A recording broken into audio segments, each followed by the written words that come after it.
I don't know how you feel about that, 1975 to 77, the emergency, but that was 2 years, it's gone. I'm very curious how you look back and think of that. I think that was a mistake. Absolutely, that was a mistake. And my grandmother said as such. 5 राज्यों के चुनाव और MP में नगरीय निकाय चुनाव से पहले बीजेपी और कांग्रेस एक बार फिर प्रतीकों को लेकर आमने सामने है। कांग्रेस के पूर्व अध्यक्ष राहुल गांधी ने अर्थशास्त्री कौशिक बसु के साथ वीडियो चैट में अपनी ही दादी इंदिरा गांधी के आपातकाल के फैसले को गलत बताया, लेकिन दूसरी तरफ वे आरएसएस और बीजेपी पर हमला कर इमरजेंसी का बचाव करते भी दिखे। राहुल ने कहा इमरजेंसी गलत थी, लेकिन जो अभी हो रहा है और जो उस समय हो रहा था, दोनों में काफ़ी बड़ा फर्क है। कांग्रेस पार्टी ने कभी भी देश के संवैधानिक ढांचे को हथियाने की कोशिश नहीं की। संघ अपने लोगों से संस्थानों को भर रहा है। राहुल गांधी के बयान के बाद बीजेपी ने भी पलटवार किया। हम बच्चे थे जब हम जेल गए थे, और आज जब राहुल गांधी बोल रहे हैं तो हम 61 साल के हो गए।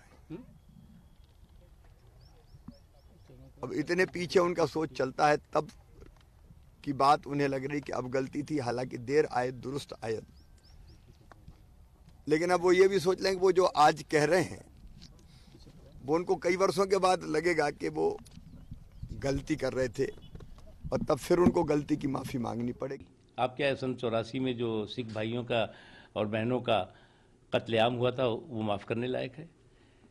क्या भागलपुर में जो कत्लेआम हुआ था उनके शासनकाल में वो माफ़ी करने लायक है? मलियाना में जो हुआ था वो माफ़ी करने लायक है? जो इमरजेंसी में जो कुछ भी जिन लोगों ने अपनी जानें गंवाई, जिस तरह से उन्होंने लोकतंत्र की तो हत्या एक तरफ की और लोकतंत्र सेनानियों की हत्या बेशर्मी और बेदर्दी के साथ दूसरी तरफ हुई, वो माफ़ी लायक है? तो इनके गुनाहों की गली के हर मोड़ पर इनके गुनाहों के ढेर दिखाई पड़ेंगे। पश्चिम बंगाल समेत 5 राज्यों में राहुल के इन बयानों का क्या इम्पैक्ट होगा, यह आने वाला समय बताएगा। लेकिन उनके इस पैंतरे से बीजेपी को बैठे बिठाए मुद्दा मिल गया है। बीजेपी कांग्रेस के पुराने मुद्दे खंगालने लगी है। देखिए, अभी तक ये प्रचलित था कि नेहरू जी की शेरवानी जाती थी लंदन धुलने के लिए, पर राजभवन की ऑफिशियल वेबसाइट में उस समय के राज्यपाल विनायक पतस्कर ने एडिट नोट्स में लिखा है कि नेहरू जी के ऐशो आराम के लिए एक प्लेन गया था भोपाल से इंदौर उनकी 555 सिगरेट लाने के लिए। अब ये राजभवन का एडिट नोट्स जो कि पतस्कर जी द्वारा लिखा गया था, उससे ये खुलासा होता है कि नेहरू ने इस देश में को लूटा था अपने ऐशो आराम के लिए। नेहरू परिवार को और कांग्रेस के नेताओं को आकर जनता से माफ़ी मांगनी चाहिए। नेहरू जी ने जो उपक्रम इस देश में बनाए थे, चाहे वो BHEL हो, चाहे एयर इंडिया हो, एयरपोर्ट हो, रेल हो, उनने सब निर्माण किया अपने काल में। उसको तो मोदी सरकार बेच रही है। तो क्वेश्चन नहीं उठाए। नेहरू जी 12 साल जेल में रहे हैं। ये इनके बीजेपी वालों के बाप दादा एक भी रहा क्या जेल में? अंग्रेजों से लड़ाई लड़ी क्या? उनकी बात न करें, अभी की बात करेंगे। अभी देश बर्बाद हो रहा है। दोनों तरफ से चल रहे बयानों के तीर से साफ है, नगरीय निकाय चुनाव में स्थानीय मुद्दों के साथ केंद्रीय मुद्दे भी हावी रहेंगे। दोनों तरफ से एक दूसरे के प्रतीकों पर भी बयानबाजी होगी। पहले की तरह बीजेपी जहां गांधी नेहरू परिवार पर सीधा हमला करेगी, वहीं कांग्रेस संघ को लेकर अपने हमले तीखे कर सकती है। क्या बयानों की पॉलिटिक्स में बीजेपी आगे रहेगी? क्योंकि कांग्रेस नेताओं की पुरानी बयानबाजी को देखें तो उसको फायदे की जगह नुकसान ही हुआ है। चाहे पीएम मोदी को चौकीदार चोर कहना हो या फिर नीच जैसे शब्दों का इस्तेमाल, कांग्रेस को ऐसे बयानों की कीमत चुकानी पड़ी। Bureau report, Bansal news. नमस्कार, मैं हूं शरद द्विवेदी और आज का हमारा मुद्दा है बयानों का आपातकाल। कई बार जब आप इतिहास की तरफ मुड़ते हैं और वहां से जो कुछ आप निकाल कर लाते हैं वो अच्छा भी होता है और कई बार अच्छा नहीं भी होता है। लेकिन बड़ा प्रश्न ये खड़ा होता है कि अतीत में जो कुछ हुआ उसका वर्तमान से क्या संबंध है और भविष्य पर उसका क्या असर पड़ेगा। लेकिन सियासत में इन सब चीज़ों से बहुत फर्क नहीं पड़ता। सियासत में प्रतीक निकाले जाते हैं और हर पार्टी निकालती है, चाहे ये बीजेपी हो, चाहे कांग्रेस हो, चाहे कोई भी पार्टी हो। दो मसले महत्वपूर्ण हैं। राहुल गांधी मानते हैं कि इमरजेंसी एक गलती थी। अच्छी बात है, क्योंकि बिल्कुल ठीक है। लोकतंत्र के ऊपर अगर किसी भी रूप में, किसी भी तरीके से, किसी भी वेल बीइंग के क्लेम के साथ कि ये बहुत बड़ा काम हम करने जा रहे हैं इसलिए आपको ऐसा लग रहा है, कोई भी अटैक होता है तो वो अच्छा नहीं। और ये बात सिर्फ राहुल ही नहीं कह रहे हैं, तमाम उन लोगों ने कही है जिनको आप बेहिचक न्यूट्रल एंटिटी के तौर पर भी देख सकते हैं, जो न किसी पॉलिटिकल पार्टी से जुड़े रहे हैं। इनमें इमिनेंट हिस्टोरियन भी हैं, जर्नलिस्ट भी हैं, सोशल एक्टिविस्ट भी हैं, कलाकार भी हैं। सभी ने ये एक स्वर में माना कि आपातकाल एक ऐसी चीज़ थी जिसकी जितनी निंदा की जाए कम है। इसी के बरक्स ये भी बात है कि आप अभिव्यक्ति की आज़ादी और अभिव्यक्ति की आज़ादी के प्रतीक जो माध्यम है, उनकी स्वतंत्रता की रक्षा के लिए डट कर खड़े रहिए। और मेजरली ये जिम्मेदारी जो है ये सत्ता प्रतिष्ठानों की है, जो इस बात को इंश्योर करते हैं। राहुल गांधी ने ये बात तो कही, लेकिन कॉन्ट्ररी उन्होंने ये भी कहा, जो कोई चौंकाने वाली बात नहीं है, कि राष्ट्रीय स्वयंसेवक संघ और उसका एक्ट और बीजेपी का एक्ट जो है वो लोकतंत्र के लिए चुनौती है। उन्होंने ये आरोप भी लगाया कि राष्ट्रीय स्वयंसेवक संघ हर संस्था में अपने लोगों को भेज रहा है। शायद उन्होंने बैलेंस करने की कोशिश की। अगर बात सिर्फ आपातकाल तक सीमित रह जाती तो उन्हीं की पार्टी में जिस तरह G23 ग्रुप एक बना है कांग्रेस में, वो फिर बिना नाम लिए आलोचना करने लगते कि राहुल गांधी ये क्या कह रहे हैं आपातकाल को लेकर। हालांकि कांग्रेस में भी एक बड़ा तबका है जो आपातकाल को डिफेंड नहीं करता है। लेकिन ये प्रतीकों की लड़ाई, चाहे वो जवाहरलाल नेहरू हों कि उनकी सिगरेट तथाकथित रूप से इंदौर से मंगाई गई, या राष्ट्रीय स्वयंसेवक संघ की क्या भूमिका है, या फिर इमरजेंसी कितनी ख़राब थी, ये तमाम चीज़ें आज कितनी मायने रखती हैं और आज की जनता से, ख़ासतौर से युवा से, इसका सरोकार कितना है और वो किस तरह इन बयानों को देखता है, ये भी उतना ही महत्वपूर्ण है, बल्कि सबसे ज़्यादा महत्वपूर्ण है। चलिए आज इसी पर एक बार फिर हम बात करने की कोशिश करेंगे उन मेहमानों के साथ जो हमारे साथ हैं वरिष्ठ पत्रकार, राजनीतिक विश्लेषक, कई पुस्तकों के लेखक शिवनराग पटेरिया जी। बहुत स्वागत करता हूं उनका। भोपाल स्टूडियो में मेरे साथ हैं कांग्रेस के युवा नेता और प्रवक्ता अब्बास हफीज साहब, उनका मैं बहुत स्वागत करता हूं। और बीजेपी के प्रदेश मंत्री, युवा नेता और युवा प्रवक्ता रजनीश अग्रवाल जी भी हमारे साथ हैं, उनका भी मैं स्वागत करता हूं। नमस्कार। नमस्कार। शिवनराग पटेरिया जी, किस तरह आप देखते हैं प्रतीकों की लड़ाई भारत में, राजनेताओं में, राजनीतिक दलों में ये परंपरा बड़ी पुरानी है, एक दूसरे के प्रतीकों को पकड़कर एक दूसरे को आरोपित करना। लेकिन राहुल गांधी का मानना ये बड़ी घटना है कि इमरजेंसी एक गलती थी और उनकी दादी यानी इंदिरा गांधी से गलती हुई। उसी के बरक्स आरएसएस पे वार करना प्रत्याशित ही था, कोई चौंकाने वाली बात नहीं है। लेकिन पूरे मामले को आज के संदर्भों से अगर हम जोड़ें, युवाओं से जोड़ें, तो आप किस तरह देखते हैं पटेरिया साहब?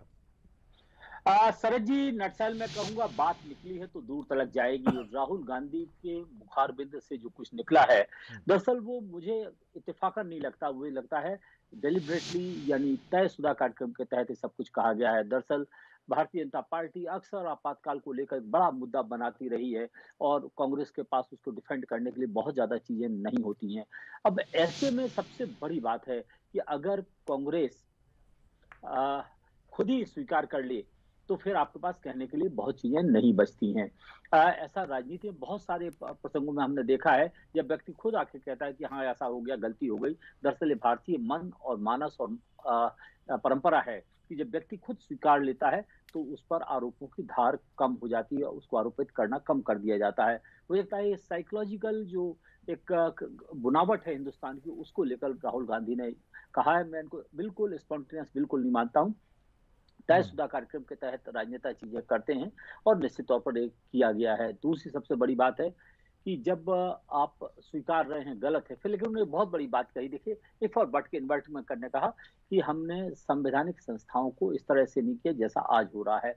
दरअसल उन्हें ठीक उसी वक्त में घुमा के आज की मोदी सरकार को आरोपित करने की कोशिश की है। दरअसल बहुत एक स्मार्ट प्लेयर के तौर पर मुझे लगता है राहुल गांधी ने एक डिस्कोर्स को, एक बातचीत के उसको बदल दिया है। अब हम आप लोग आपातकाल की बात कर रहे हैं, माफी की बात कर रहे हैं, लेकिन संवैधानिक संस्थाओं पर अतिक्रमण की बात भी कर रहे हैं। जो सही है गलत है वो राहुल गांधी जाने, मोदी साहब जाने, भारतीय जनता पार्टी जाने, कांग्रेस जाने, लेकिन सवाल तो हो रहे हैं। मुझे लगता है कि जब कोई पानी ठंडा खड़ा हो, बिल्कुल जैसे कोई लहर ना हो, एक पत्थर फेंक दिया जाए तो कई लहरें उठती हैं। देखिए आने वाले दिनों में चुनाव हैं, चुनाव में आप जो जो मुद्दे उठा सकते हैं, राहुल गांधी उन सारे मुद्दों को लगातार हैंडल कर रहे हैं। जैसे बेरोजगारी को मुद्दे लेकर, क्राइम के मुद्दे को लेकर, संवैधानिक संस्थाओं के मुद्दे को लेकर, उसी क्रम में ये एक इंटरव्यू आया है, अचानक कुछ भी नहीं है। हफीज साहब, आपातकाल को गलत माना राहुल गांधी ने, फिर बीजेपी पर हमला भी बोल दिया, आरएसएस पर भी उन्होंने अटैक किया, और जैसा पटेरिया साहब कह रहे थे कि उन्होंने एक बहस भी छेड़ने की कोशिश की कि ये गलती हमसे तो हुई, लेकिन आज के परिप्रेक्ष्य में उनका आरोप है कि उससे आगे ही बढ़कर चीज़ें, ऐसा आरोप भी उन्होंने लगा दिया। यानी ये सब कुछ ऐसा भी है कि एक प्लान्ड वे में भी हुआ है कि एक सवाल आपकी तरफ आया, आपने उस सवाल का जवाब तो दिया, लेकिन उसके साथ आपने तुरंत एक मौका लपका कि बीजेपी और आरएसएस पर भी अटैक करना है और एक डिस्कोर्स की तरफ ले जाना है इस बात को कि साहब ठीक है, हमारे समय हमसे गलती हो गई, लेकिन आज क्या हो रहा है।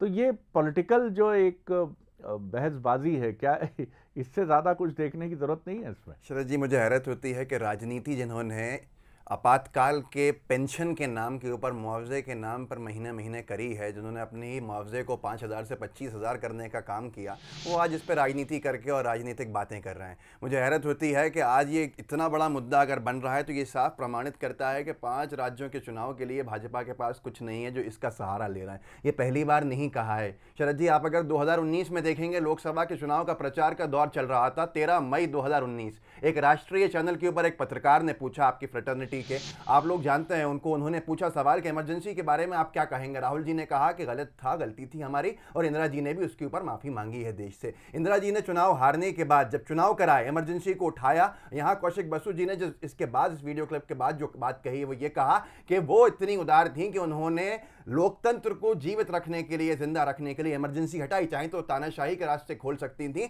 और चुनाव कराए, और उसके ऊपर भी निष्पक्ष चुनाव कराए इमरजेंसी के फौरन बाद, क्योंकि प्रमाणित हुआ कि वो चुनाव हार गई। उन्होंने कहा कि इमरजेंसी के अंदर जो जातियां हुई हैं हम उसके ऊपर माफी मांगते हैं। ये कोई पहली बार नहीं है, राहुल जी भी पहले कह चुके हैं। 2017 की बात करें तो आनंद शर्मा जी, पूर्व मंत्री कॉर्पोरेट अफेयर्स के तमाम चीजों के मंत्री रहे हैं। आनंद शर्मा जी अभी राज्यसभा सांसद भी हैं, डिप्यूटी लीडर हैं राज्यसभा के। उन्होंने ये कहा, जो इंदिरा जी का दौर युवा कांग्रेस के दौर में देखा हुआ था, उन्होंने 2017 में बयान दिया था कि इमरजेंसी के मिसेस गांधी ने माफी मांगी है देश से। लेकिन आज ये बहस है, बहस का मुद्दा ये नहीं है कि वो वक्त क्या था, उस वक्त के हालात, जिन लोगों की वजह से इमरजेंसी लगाई गई, उन्होंने आज अघोषित आपातकाल लगाया हुआ है। मिसेस गांधी ने कहकर इमरजेंसी को लगाया था, और पूरे मीडिया हाउसेस जो अंतर्राष्ट्रीय स्तर के थे उनसे बातचीत करके, इंटरव्यू देकर उन्होंने कन्विंस किया था कि हमने इमरजेंसी किस वजह से लगाई है, और इमरजेंसी को उठाया भी गया था। लेकिन आज लोग चर्चा करना शुरू कर चुके हैं कि राहुल जी ने तो बहुत सारी चीजों के माफी मांगी है, मिसेस गांधी ने भी मांगी है, लेकिन क्या गुजरात दंगों के ऊपर माफी मांगी है मोदी जी ने? क्या नोटबंदी माफी मांगी है मोदी जी ने?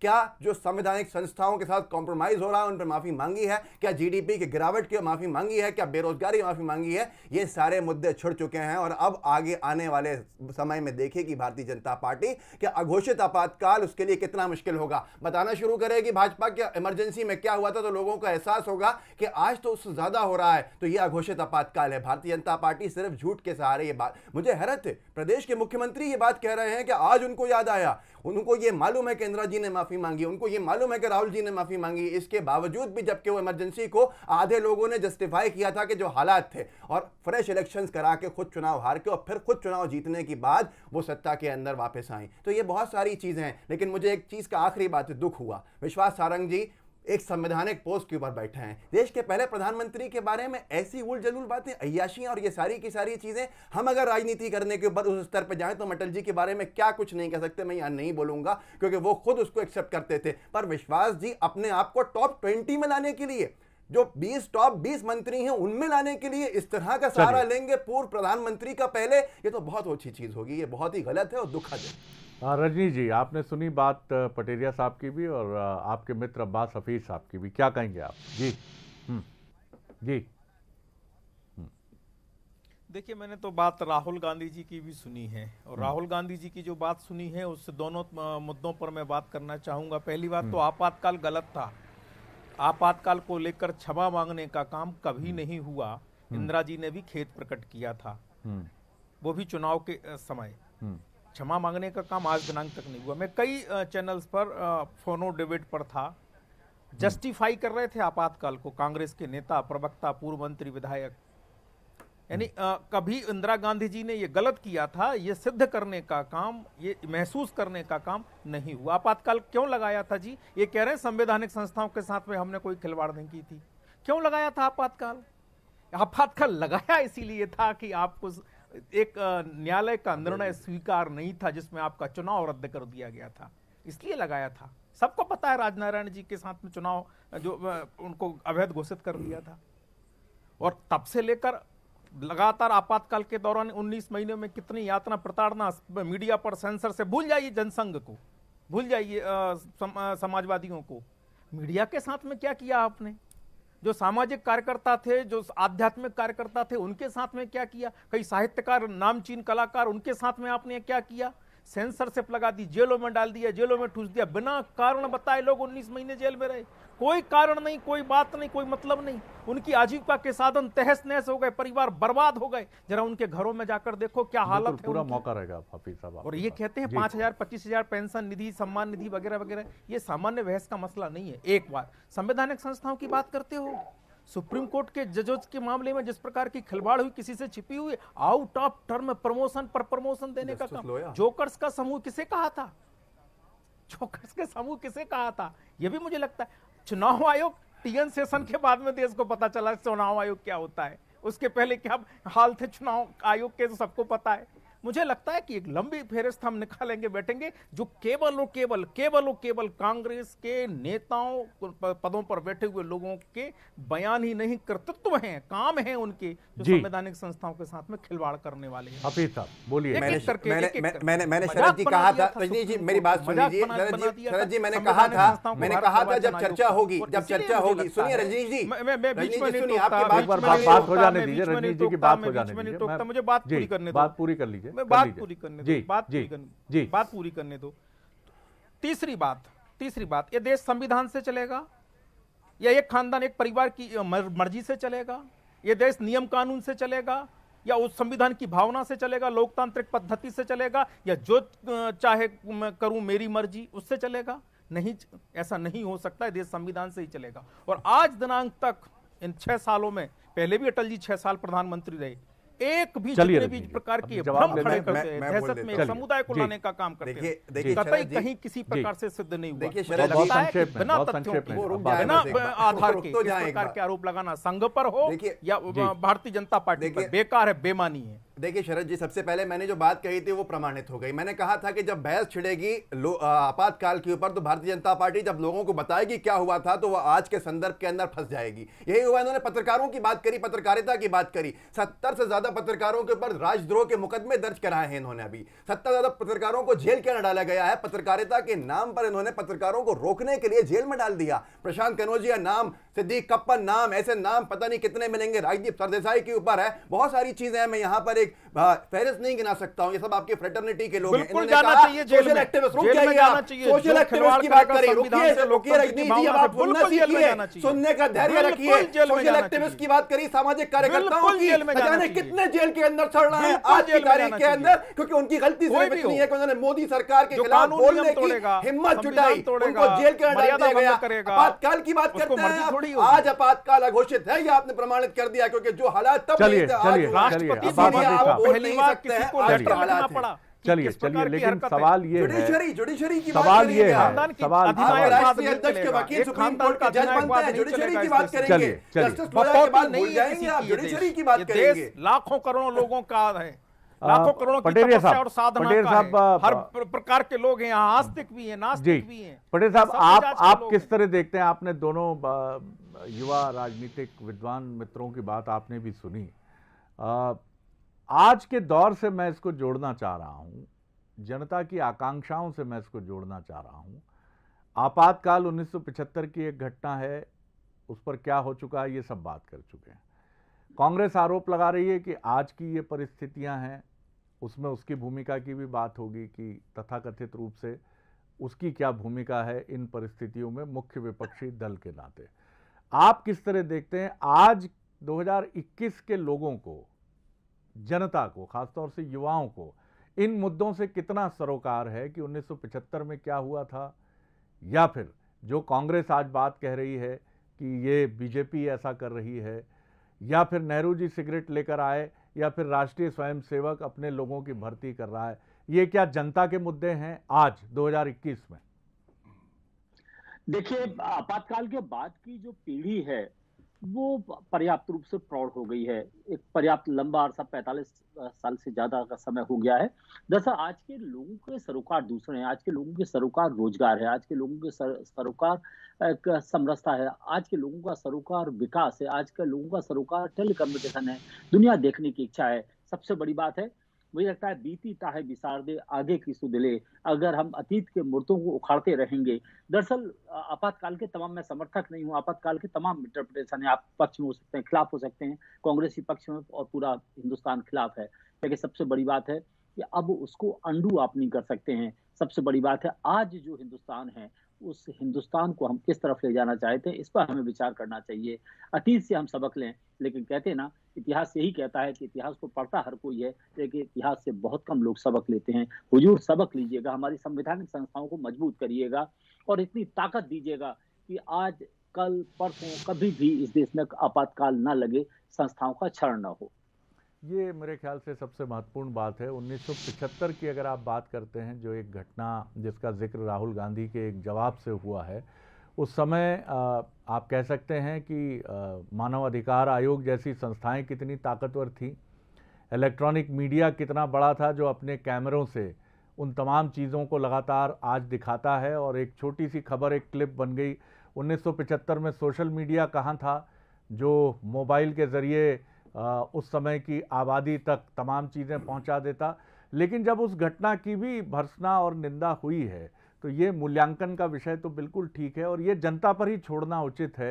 ये जनता ही तय करे कि अगर ऐसी कोई चीज़ किसी सत्ता प्रतिष्ठान की तरफ से हुई है जिस पर बयानबाजी हो रही है, आरोप प्रत्यारोप हो रहे हैं, तो उसमें क्या अच्छा क्या बुरा है, ये जनता पर ही छोड़ना क्यों नहीं उचित होगा? अब्बास हफीज़ साहब। देखिए, बिल्कुल सही बात आपने कही, और जो जनता पे छोड़ा, जनता ने उसका निर्णय भी कर दिया। 77 के चुनाव के है ना, जनता ने दोबारा उसको रेक्टिफाई भी कर दिया जो उन्होंने गलती वहां पर करी, और सत्ताधारी दल वापस हम बने। लेकिन आज एक बहुत ये आपातकाल की बातें सारी हो गई। रजनीश जी को मैंने बता दिया कि आज की स्थितियां वैसी, रजनीश जी ने मुझे बता दिया, पर नेहरू जी के ऊपर टिप्पणी करना ये दुखद है कि हम राजनीति किस स्तर के ऊपर चले गए हैं। अय्याज बता रहे हैं अपने पहले प्रधानमंत्री को, वो प्रधानमंत्री जिसने आज़ादी की लड़ाई के लिए एक बड़ा लंबा अरसा जेल में गुजारा है। एक बहुत मशहूर कवि हैं जिन्होंने, मैं अपनी बात खत्म करूंगा उसके ऊपर, एक बहुत मशहूर कवि हैं भारत के, उन्होंने जब नेहरू जी का जिक्र किया तो उन्होंने ये कहा कि हिंदुस्तान की आज़ादी की आंखों को भाखड़ा नंगल और IIT IIM का ख्वाब देने वाले को अगर आप गलत समझते हो, उससे आपको परेशानी है, तो ये हमारी गलती नहीं है। जिसको नासिर टीटो सलाम करते थे, ये भी उन्हीं के शब्द, जिसको नासिर टीटो उस वक्त के जो एडमिनिस्ट्रेटर्स थे बड़े बड़े दुनिया के, वो सलाम करते थे। इकोनॉमिक्स के बड़े बड़े प्रोफेसर जिनको प्रेम करते थे, गांधी का दत्तक पुत्र कहते थे, जिन्होंने भारत को एक समूचे विकास के रास्ते में 5 ईयर प्लान्स के माध्यम से चलाया, जिनको भारत मिला था जब भारत में सुई भी नहीं बनती थी। ऐसे व्यक्ति को अगर आप शब्द कह के उसको बुलाते हो,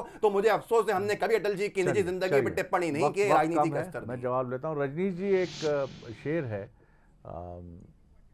जो गजल माशूका की जुल्फों में कैद है, उसे बेवा के माथे की शिकन तक ले चलो। इस गरज ये है ये शेर आप सभी के सामने रखने की कि मसला ये है कि पेंडेमिक इरा के बाद हम आगे कैसे बढ़ें। वो जो विद्वान महोदय थे, वो भी अगर राहुल गांधी से इस पर बात करते और वो खबर बनती तो ज़्यादा बेहतर होता कि GDP में किस तरह से हम आगे बढ़ सकते हैं, क्या योगदान हो सकता है, मुद्दा परक राजनीति किस तरह से आगे बढ़े और उसको लेकर हम कैसे बढ़ें।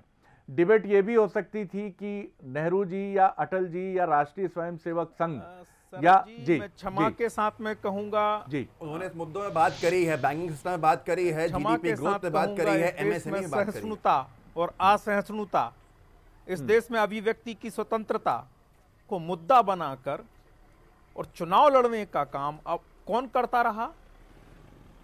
आज कई सारे जो आपने कहा सोशल मीडिया पर यूट्यूब हो, पोर्टल्स हों, सरकार की, मोदी जी की, भाजपा की, संघ की बिना तथ्य बिना तर्क के तमाम प्रकार का दुष्प्रचार करने वाले नहीं हैं क्या?